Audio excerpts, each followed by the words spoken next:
The bigger question now becomes, so what? Who cares?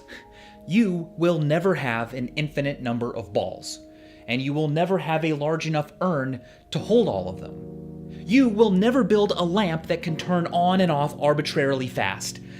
We cannot investigate time or space past a certain smallness, except when pretending. So what are supertasks but recreational fictions, entertaining riddles? We can ask more questions than we can answer. So what? Well, here's what. Neanderthals. Neanderthals and humans, us, Homo sapiens, lived together in Europe for at least 5,000 years. Neanderthals were strong and clever. They may have even intentionally buried their dead. But for hundreds of thousands of years, Neanderthals barely went anywhere. They pretty much just explored and spread until they reached water or some other obstacle, and then stopped. Homo sapiens, on the other hand, didn't do that. They did things that made no sense, crossing terrain and water without knowing what lay ahead.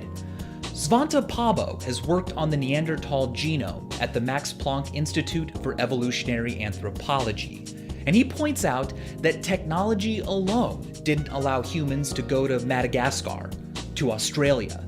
Neanderthals built boats too. Instead, he says, there's, quote, some madness there. How many people must have sailed out and vanished on the Pacific before you found Easter Island? I mean, it's ridiculous. And why do you do that? Is it for the glory? For immortality? For curiosity? And now we go to Mars. We never stop. It's ridiculous. Foolish? Maybe. But it was the Neanderthals who went extinct, not the humans. Maybe it's only a fool who will perilously journey out to what might not be there. And maybe it's only a fool who will ask about supertasks, about infinity. But if you want to solve problems, you don't just solve the ones that are there, you find more and make more and go after the impossible ones. Fostering a love and obsession with problems is how you solve problems. Antoine de Saint-Exupéry wasn't a mathematician, but his advice fits nicely here.